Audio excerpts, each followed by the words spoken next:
Dirty Boxing Championship. They had their third card, their third show last night. It's slowly coming along. Mike Perry, badass Mike Perry, bare knuckle champion, bare knuckle fighting championship. Great organization. He started Dirty Boxing Championship on his own as a way to get into the MMA, the combat sports world. There can't be enough of this stuff, right? In my opinion. We don't need UFC being the only real place to go. We don't need UFC dominating the sports combat space the way WWE dominates the wrestling space. That's the last thing we need on this earth as fans and supporters of combat sports. So thankfully, Dirty Boxing comes in as another alternative. You know me, I'm Adam Lavelle of KnuckleTFUp.com. KnuckleTFUp.com. I started the site focusing purely on bare knuckle fighting. Okay? Bare knuckle boxing, bare knuckle fighting championship, clan fighting championship, top dog, prime. There's a whole lot. But what I've learned along the way is that only so many of these groups, these organizations, are really worth devoting a lot of time to. I don't want to put anybody down. I don't want to name names really, but I've watched some bare knuckle organizations that left a lot to be desired. I don't want to see truck drivers in there swinging wildly. A little bit of fun to that, but not month after month, week after week, day after day, what have you. It just isn't. So I've decided to fill my time, my coverage, my support, if you will, of organizations outside of bare knuckle, but I'm not dropping bare knuckle by any stretch of the imagination. Bare knuckle boxing, bare knuckle fighting championship, still my absolute favorite. Coming in closely to them, though, are companies like Dirty Boxing Championship and One Fighting Championship, One Championship, the Muay Thai portions of that organization. Clan, still a big fan of that group as well. All that to say, I'm here to talk about Dirty Boxing Championship number 3 from the 29th, August 29th. That was yesterday. What a long card this was. I'm not complaining. I mean, if I like something, I don't mind watching a lot of it. But I'm also 55 years old, so staying up till 1 o'clock in the morning watching a show that started at 7:30 is a bit much. Still not a complaint. Still nothing I'm going to take away from in regard to when I give them a review score. But still, I absolutely would have rather had 2 nights in a row, a Friday show and a Saturday show. I know that adds expense to them, so whatever. But it was tough. I stayed awake without a problem, but wow. It was a long show. But it kicked off this long show. Dirty Boxing Championship number 3. Ricky Bandejas took on Tyson Nam. Now, I got a strong feeling that most people expected Ricky Bandejas to win this. Now, I don't do sports betting, guys. It's just not something I've ever done. I have no knowledge about it at all. So if that's what you're looking for, I'm sadly going to have to disappoint you. And I really don't pay attention to the odds. I just don't. I don't really want to go into a fight thinking, oh, this guy's going to kill him. This is a joke. I really don't pay attention to them. Sometimes I'll see them. Sometimes I don't completely understand them. I'm just going to be honest with you. As someone who doesn't bet on anything, I don't really understand odds. Okay? But just from the presentation, just from things that were said, talking about Bandejas, I think, signed a multi-fight deal, at least a couple fights here with Dirty Boxing. And things I've heard about Tyson Nam, non-complimentary. I know nothing about him. He looked good here. He wins it very quickly. He comes out, and before long, Bandejas is down. He gets back up, but he's loopy, and Nam just finishes him, knocks him down again, and takes him out with the ground and pound that is legal in bare knuckle boxing as long as you aren't pinning your opponent down with your legs or your knees aren't on the mat as the person on offense. This is legal. So he stood above him, raining down fists, and the ref just jumped in and stopped it. Now, you've seen me review some of these if you've been following me, and it's hard to say, wow, what a great fight when it was a lopsided quick win, right? You can't call that a great fight, but this was an enjoyable way to start the show. It just was. Well, somebody's dominance is just entertaining. Do you want to see every card on a fight like that? No, of course not. If it'd be over in an hour, right? 20 fights, it'd be over in an hour, first round knockouts. So, of course, you don't want to see that. You want to see competitive fights. But, man, I'm telling you, when you know how to sprinkle these kind of fights in, and you can't really plan this. I'm not saying they planned this. Can't. Except for maybe one match, and I'm not saying they planned that, but we'll get to that. But this was an exciting way to start. Oh, big first round knockout. Let's kick this show off right. That said, this show had a lot of prelim fights. I don't know. I know that I've never seen a fight with this many prelim fights. They were good, and I think many of them were as good or better than the main show fights. But wow, what a prelim lineup. The next one was the ladies, Kalindra Faria, Linda Faria, or Kalinda Faria, versus Kat Nelson. Nelson completely dominated here. Faria in round one. Tons of strikes. She even threw in a Superman punch for kicks, right? Faria stayed standing, though. One thing we've learned in this bout is Faria has a hell of a chin. And we learned this about a couple fighters last night. Faria keeps going, keeps throwing, keeps trying to come back. But no, Nelson just continued to dominate in every round and beat her down in the third round, or was it the second round? Let's see here. More dominance in round two. Faria tried, but she couldn't match Nelson's speed or strength. And Kat Nelson legit beat her down and won by TKO in the second round. Kat Nelson's looking to move up.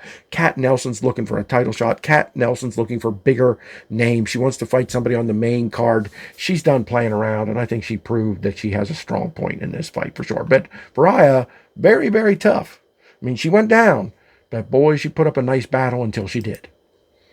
Next up, we had Sean Hutchinson taking on Dustin Bailey. Just looking at these two guys, I mean, I believe the commentary said this. Got to grab a drink. I believe the commentary said this, the commentary team, Mike Perry and his guys. Sorry, don't remember their names yet. I just started watching. They mentioned how they filled the ring up, right? They definitely did. Big shots from both guys for the first minute or so. Then it slowed down a little. Now, these guys, it's like a lot of times the fighter will get in there and they'll start measuring. They'll start trying to find the flow, trying to figure out their game plan, if you will. This started off with big shots right away, some flurries and stuff like that. Then slowed down a little bit. Bailey seemed to wish this was an MMA match. At least it looked to me. It looked like Bailey wanted to take him down here. There wasn't anything super obvious, but I did see it a few times. I thought, man, this guy would like to take this guy down. It really does look like that. Both men slowed down a lot by the end of round one. Like I said, the measuring and the trying to find their groove started after they fought hard. It was kind of different. But in the second round, both men came out a lot more aggressive, took a lot more bigger shots. Bailey landed a huge shot for the knockout win, just shy of the halfway point of round two. Dustin Bailey. Bam! I mean, it kind of, I don't want to say out of nowhere, but just when you thought these guys were struggling to find their pace, struggling to figure out who was going to be the aggressive one, who was going to come in, who was going to fight, who was going to fight from the outside. Dustin Bailey ends all that kind of thought in your head with a gigantic shot. Bam, knocks out Hutchinson and wins. Dustin Bailey with a big knockout win in the second round. At least this one made it to the second round, right? The next fight was Alex Caceres. He took on Sean West.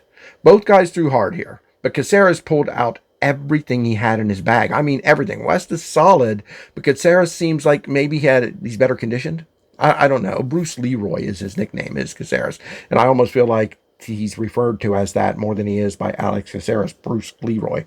But he won round one. He definitely did. He was more active. He came forward more.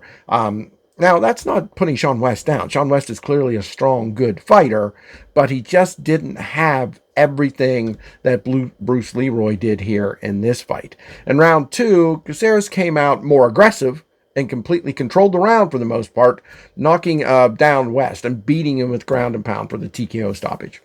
So second round, Bruce Leroy came out more aggressive than he was in the first, and he wasn't bad in the first, and just took the fight over. It's almost like something, I don't want to say it snapped, because he was calm. He was working the fight in a very good stylistic way, but at the same time, he turned the volume up and just said, I'm going for this. He went for it. He got it. Second round TKO, Alex Caceres, Bruce Leroy, your winner. Next up, we had Victor Cardoso versus Michael Garcia. This is a must-see fight. Unreal. Only one round in, and I knew that this would be a type of fight I would show anyone that said, hey, what's dirty boxing like? It just is. These men are huge, and they're going at the speed of featherweights. I mean, and the power of bulls, if you will. I mean, fast as hell for being as big as they are, and strong as hell just by looking at them. You know that. Garcia won round one. Cardoso is bleeding, but both men are so tough, so powerful, and determined as hell. But I'd still say Cardoso won round one. Both men came out the same way in the second round, fast and hard, if you will. And Garcia did more, but the chin on Cardoso is unbelievable. Garcia's just pounding this guy to a point that you're like, any other human being on earth would not only be on the canvas, they'd be on a gurney in the back of an ambulance, right? Cardoso just taking unbelievable shots. Cardoso slipped in the middle of round two and simply struggled to get up. Okay, he slipped. Didn't slip in. He slipped down onto the canvas, right? He struggled to get up. He was working on it. But the ref's watching him like, trying to, the ref's like, no. If you can't, you don't have to jump up. But if you can't get up and look ready to go in a couple of seconds, I'm going to stop this match. And that's absolutely what happened here. Cardoso then stood up and looked upset, but he responded, like I said, very slowly. He looked like a beaten man. He was a beaten man. Michael Garcia is the winner in the second round by TKO. Notice a lot of stoppages here, a lot of knockouts, a lot of TKOs. That is the theme of these prelim fights, that's for sure. And now some people might say, oh, it's because they're mismatched. I don't necessarily agree with that. I don't know these fighters well enough to proclaim that nothing was mismatched here at all. I don't. But I think some of these guys are just so damn good, and this is dirty boxing, baby. And if you know how to fight in dirty boxing, and you know it's not UFC, and you know it's not regular boxing, and you adapt to the rules and you understand them, you can beat a guy down pretty quickly, especially if that guy is fighting a style that isn't dirty boxing. Dirty boxing is its own style. You can use, of course, reflect on, sort of sprinkle in the style you're used to. But if you don't incorporate the dirty boxing ring, which is smaller, the dirty boxing rules, which is more aggressive, the shorter rounds, you're going to get beat. Very, very likely. Next up was Travis St. John. I like the look of this guy. I don't know. There's something about him just looked like a monstrous fighter to me. He took on Jancy Silva. Not saying he didn't look good, but I don't know. Something about Travis St. John. I like the name. I like the look. It just liked how he carried himself. Incredible first round here. St. John looked finished, though. I mean, he looked like he was done. But he recovered. Not only recovered, he jumped up and landed a Superman punch that made it look like Silva was out. Silva was then like loopy. His eyes were rolling around in the back of his head. And I'm like, holy hell, these guys are literally beating the hell out of each other. You hear that expression. But this was legit as it comes. These guys were just one after the other. Boom, oh, I think I'm done. Oh, no, boom, boom, oh, I think he's done. It was incredible. You had to see it. It's hard for me. They were throwing bombs. Both men looked like the fight was over numerous times, each of them. But it kept going. This first round kept going. In the second round, it was more of the same madness. More of the same madness. Silva getting knocked down. I thought it was over. Okay. Old Big Red one, Travis St. John. I'm not saying he's one of my favorites now, but again, I like this look. I like his groove. I like his, he's like sort of Rico Suave coming in there, looking like a badass. And I thought, okay, Silva's done. But no, he recovers. And instantly, I don't mean a couple seconds later, instantly upon getting his ass off the mat and shaking the cobwebs out, he knocks out Travis St. John. Gets up, bam! Travis St. John is done. He's not getting up. I've never seen anything like this. Maybe I have. I don't know. But you have to see this to believe it. You do. I'm trying to do my best to explain it to you. But this was about where both guys literally had each other out and down. They recovered, and this happened numerous times, got up and had that guy out and down, or so you thought. And it went like this through 1.5 rounds until Travis St. John actually stayed down, giving the win to Jancy Silva. Unreal. This is one of my favorite fights on the show. By far. Speaking of, next up is one of my least favorite fights on the show, and both guys are good fighters. Please don't misunderstand. I'm talking about Corey Jackson taking on Juan Alvarez. This was the first fight of this evening, last evening, to go all 3 rounds. Now, does that mean, oh, that's why you don't like it? No. I've seen incredible fights across all styles, from bare knuckle to MMA to Muay Thai to dirty boxing, that went every round, 3 rounds, 5 rounds, that were excellent, and I loved them. This match was two guys sort of, I don't know, trying to get the feel. And I don't want to be unfair because they had to follow all these knockouts, right? So I'm trying to be fair. I'm trying to be like, Adam, don't get upset because it's a little slower.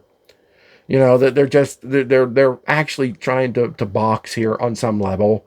And both of them are excellent boxers, fighter, dirty boxers, for sure. But the pace of this fight never picked up.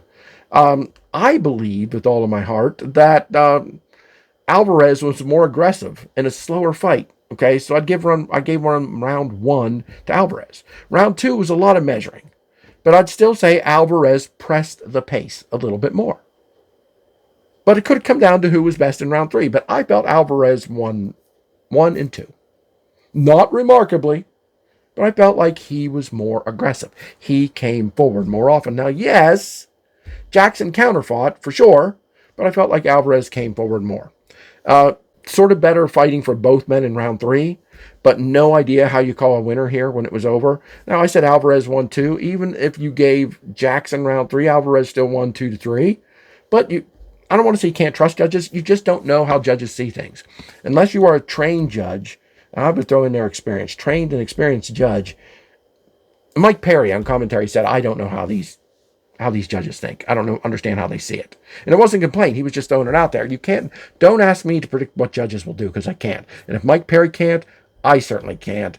And I definitely got it wrong here, because the judges gave it to Corey Jackson.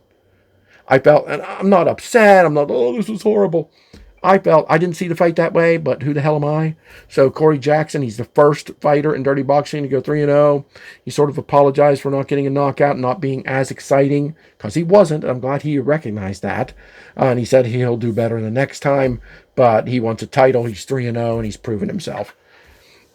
I don't think he did bad here, but if this was the first dirty boxing fight I'd ever seen, I'd have been like, I need more than this. You know, this is fine, but I need my sports combat to be more than fine. That's why I like bare knuckle so much, right? And this isn't bare knuckle. I get it. Hands are protected, which there's an argument that's smarter, right? I get that. But this fight wasn't bad. It was just sort of a fight. You know what I mean? Next up, we had Levi DaCosta taking on Chase Sherman. Now, this is good. Another 2 big guys. I think both of them have fought in bare knuckle, but DaCosta definitely has. I've seen DaCosta. I think he's fought it 5 or more times in bare knuckle. He's a very put together guy. Now, that's taking nothing away from Chase Sherman, who was absolutely taller, but I don't think he was stronger. Hard to tell here. I do think DaCosta had the strength between them. Very solid work from both big men. DaCosta seems faster and is landing a little more. DaCosta's bulkier, shorter and bulkier, but he did seem faster. And he had a left jab that was landing any damn time he wanted it to. Any damn time he wanted it to, that left jab was landing. Okay? I'd give round 1 to DaCosta. In the second round, DaCosta seems a little gassed. DaCosta, it seems not completely, but a little like, whoa, he landed that left as much as he wanted, but it took a little bit out of him. But he's still a little more active than Sherman. But Sherman did hit several solid combos in round 2. But I still gave round 2 to DaCosta because he pressed more, seemed stronger, definitely seemed faster, in my opinion. Again, I don't understand how judges work, so we'll have to see what happens here. This is why I hate it when it goes to the judges. DaCosta's lands a left jab at will, and they're all hard, like I said, but Sherman eats them like a freaking zombie. That was a point with Sherman here. He was getting picked off to a degree, but he wasn't phased. And I'm telling you, DaCosta's a strong son of a bitch. And his jabs, his overhands, his punches were landing, but they weren't hurting Chase Sherman. At least he didn't look like it. This went the distance because Sherman refused to drop. But he got picked off a lot, and Levi DaCosta won by unanimous decision, as it should have been. So here's a time where I agree with the judges. But I don't know how it would be possible for them to not see it that way. Not because Sherman is a bad fighter. He just didn't get as much in. It's as simple as that. Next up, we had Mike Breeden taking on Landon Quinones. This was another fight. Again, I don't really watch the betting odds. I don't really look at the odds at all. I see them. Sometimes I pay them no mind. But this is one that felt like this was supposed to be Breeden's fight, right? Quinones was coming back after a long layoff. So I think that's the main reason Breeden was expected to win this. Breeden is another unbelievable zombie-like fighter, meaning he literally, at times in this fight, was like, come on, dropped his hands and motioned. I know he wanted to go into the middle of the ring. That was the main part of the motion. But as he had his hands dropped, he was getting pecked and smiling. Not just pecked, punched and pounded and bloodied and smiling and laughing. Quinones called him a psychopath after the fight was over. And he is, but a good one, a fun one to watch. What happened here, all 3 rounds, I'm not going to break all 3 rounds down, was Quinones just got him. You know what I mean? Like, do you ever see those electronic like dummies they make for boxing practice or for home workouts? I haven't seen one in a while, but they have little lights on them, and you can turn it. You have to punch where it lights up. That's what it felt like Quinones was doing to Breeden. Breeden got shots in because Breeden would just walk straight into a guy who's just like the dummy, right? Hitting him and pow, smash him one. But to Quinones' credit, he has a strong jaw too. He outlasted, he outworked, he outfought Mike Breeden to win by unanimous decision. Breeden was upset, not terribly. He didn't go off, but he yelled about, yeah, I lost, but pay me. So he's clearly, I don't think he expected this much of a challenge from Quinones, and that was his mistake. And Quinones boxed a very, I want to say, scientific fight here, while also brutally bloodying up the face of Mike Breeden. Very good stuff here. Very interesting stuff here. I don't know if it was a fight in the night, but it was very interesting to watch how Breeden just took a beating to try to get a big shot in, and it never really came. Up next, we have Milos Janicic versus Lamar Brown. And this was over as soon as the bell rang. Brown got a few shots in, but Janicic got a powerful shot that drove Brown to his knees, and Janicic proceeded to pound him out on the ground. 59 seconds. Milos Janicic wins this bout. What can we say about it? It is what it is. I'm not putting it down. Again, these can still be exciting and fun, and this was exciting and fun, but we can't call it a good fight. It was complete dominance by Janicic. Next up, we had Phil Hawes taking on Sergey Martinov. Lots of feeling out in round 1 here for both men. I get that. Trying to find their position, trying to find their pace. I get it. That's how dirty boxing works. That's how regular boxing works. A lot of MMA. A lot of times guys come out, they got to get a feel. They got to get in there and do it. But as exciting as this card was tonight, that could sometimes come across as a little bit boring. Lots of feeling out, like I said. Sharp jabs here or there. Just occasionally. Felt a little bit slow. I always hate to say that because I worry fighters hear that as insulting, and I'm not trying to be insulting, but I am honest. And that's just what it felt like. Hawes threw a sharp elbow, though, near the end of the round, which could have won him the round. There was so little going on. It could have won him the round. It was the best shot of the round. Martinov destroyed Brown in round 2, though. Again, sometimes you can just see it. They get up off the stool, and they come in, and they're like, nah, I'm just going to not throw caution to the wind, but he pounded Brown so badly you could literally see Brown sort of leaning on Martinov just to stay up. It worked. He managed to clinch a little. He managed to lean. He managed to get in the corner on him and lean on him and stay up. But Martinov won the second round, no question. In the third round, Martinov seriously disappointed me. He didn't go for the finish. I feel like he thought he had it won. He did. Let's just jump ahead. He wins it in unanimous decision, so they didn't even give round 1 to Hawes. I think his corner must have told Martinov, you have both rounds. Unless you get knocked out, you're winning this, because that's how he fought. He fought like a guy who I'm not going to let this guy get a crazy punch on me and come back and win it. I'm just going to do what I have to do to survive. I don't enjoy that. Okay, I just don't. I'm not saying go in there and take crazy chances all of the time and be a maniac. No, but fighting just to survive, fighting not to lose instead of fighting to win. I'll watch UFC if I want to see that. Next up was the ladies again. We had Jessica Rose Clark take on Claudia Zamora. Strong first round. Zamora just walks forward, just takes damage. A little bit like the past fights I was talking about, right? Like Breeden. She just walks forward. And if you look at her face in this fight, it's not long until it's battered, bruised, and bloodied, because that's her strategy. She's just going to walk in, baby. She doesn't care. It's almost like some of these fighters think, well, I'm an underdog here. It's going to be hard for me to beat this person, so I'm going to take whatever damage I have to take and go for the gusto, go for the big shot. And sometimes that works, but more often than not, it does not. Rose Clark has taken advantage of this, and she's cut Zamora's face up badly. Zamora pressed the pace all second round, but still paid for it. I mean, she was pressing the pace. There is no doubt about that, was Zamora. But Rose Clark made her pay. Still down. She's down 2-0 at this point. And these two women, one thing I can say about both of these women is they fought every second of all 3 rounds. Okay, both of them. This was literally never stopped fighting. There was not much clinching going on. There was not much dancing going on. There was not much measuring going on.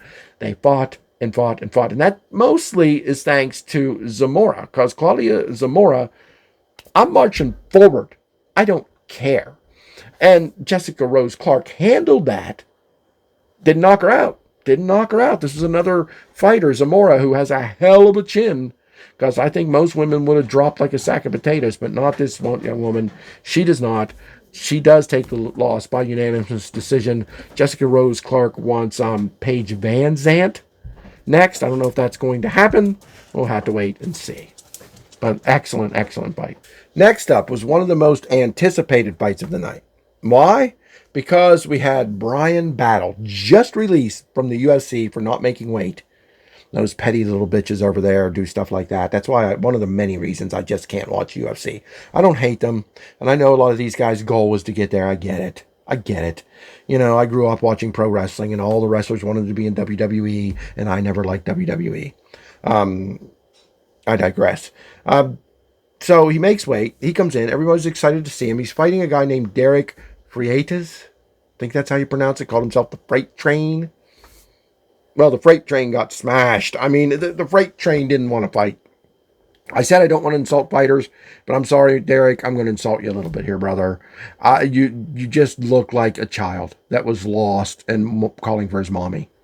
The fact that Bryan Battle, you're not going to bring him in and put him against your top guy. You know, you don't want to bring Bryan Battle in with a chance to lose. And I'm not saying he's not good enough to beat their top guy. I'm trying to make a point. Give him a good fight, right? And I'm not putting dirty boxing down. I'm sure they thought Freitas would look at this like a Rocky moment, right? Here's a guy nobody's heard of. Don't even know what his record is. He's going to come in here and fight Bryan Battle in his first match. Here's a chance to make yourself a star, even if you lose, right? Take a beating, but keep on giving. You know, you're the Timex. You know, you go in there and you beat the Freight Train and you march ahead and you get beat. But at least you look good doing so, right? You bring yourself back to dirty boxing based on a good loss, right? No, not this guy. I mean, this guy was scared. You could see it in his eyes. Fell to the ground and gripped on to Battle's leg like there was a storm coming and he was trying to hug a tree to keep from being blown away. It was ridiculous and sad, and the fight's over before it starts, basically. Bryan Battle gets the win. The crowd isn't happy. The social media fans are losing their minds over I saw one guy say, I'll never watch dirty boxing again. Lighten up, Sally, for crying out loud. Yeah, this was greatly disappointing and sad and unfortunate.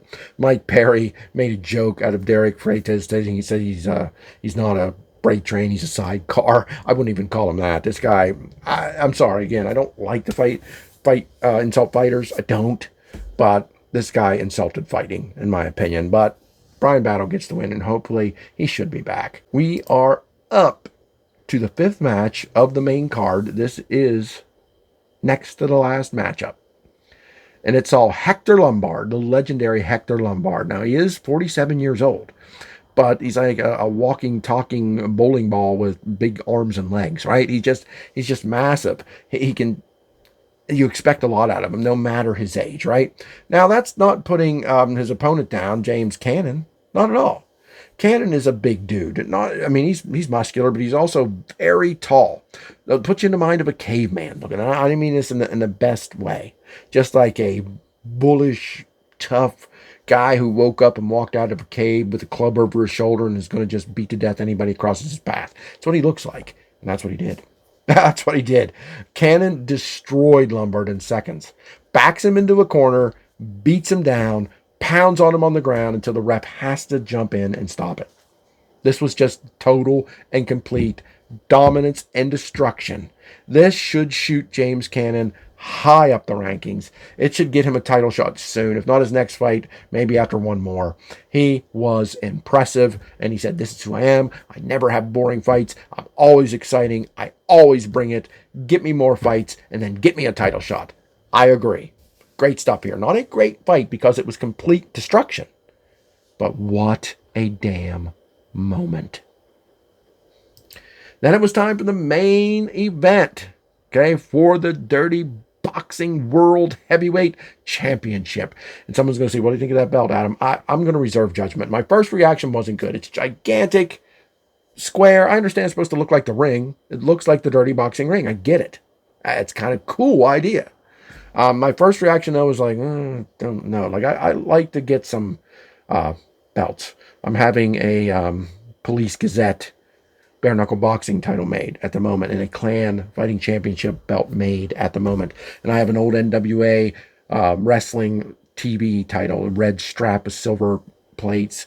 I love it. Will I ever love the Dirty Boxing Championship? I don't yet. I don't hate it. I don't love it. Maybe it'll grow on me, but I digress greatly.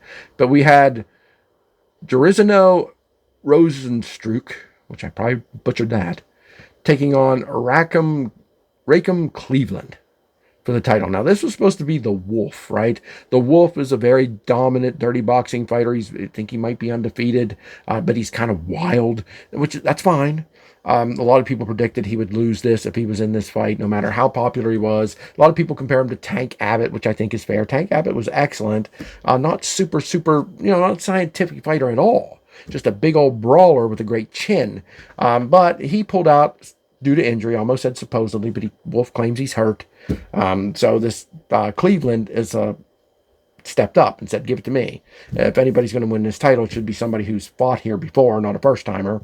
So they agreed to that. They're both big, huge men, and 162, 163, very heavy and very solid fighters, okay? 265, 242, they are big men. So just as I'm getting ready to say, this is going to be, it's 5 rounds, because it's a title fight, and just when I'm ready to say, well, this is going to start out with them measuring and finding their space and pace and trying to figure it out, because that's what it looked like it was going to be, which is totally acceptable in a 5-round fight. You got 5 rounds to win, you know?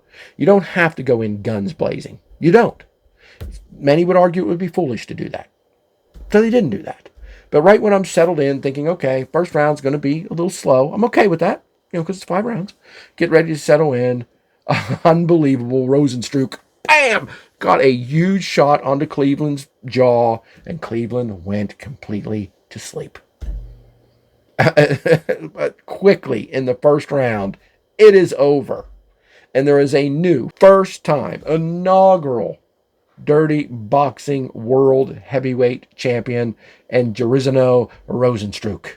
He is your champion. Challenging him, well, quickly, the Wolf jumped in and had something to say, and they quickly ushered him away. He said, oh, this is bullshit, whatever. I don't know, dude. Pulled out as a fight, and then he's going to call this fight bullshit or the next contender. I guess he probably thinks he should be the next contender. But he isn't the next contender. The next contender, Andrei Arlovski. Wow. That is going to be an interesting fight, and that'll be the main event of Dirty Boxing 4.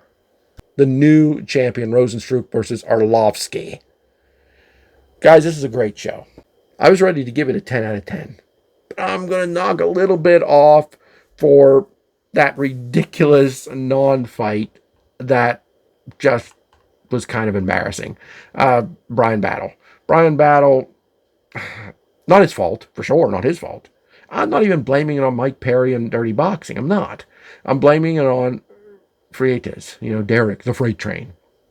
But he was part of the show, so I can do that, and I am. So 9.5 out of 10. I'm going to shave half a point off for that ridiculous fiasco. But still, 9.5 out of 10. excellent show. Can't wait to the next one. I'm draped head to toe in Dirty Boxing merch because they're worthy to be part of KnuckleTFUp.com, and they will be from this point going forward. I'm Adam Lavelle. Please subscribe to this YouTube channel. Please bookmark the site, and I'll be back to talk more excellent, top-notch fighting in the world of combat sports before you know it.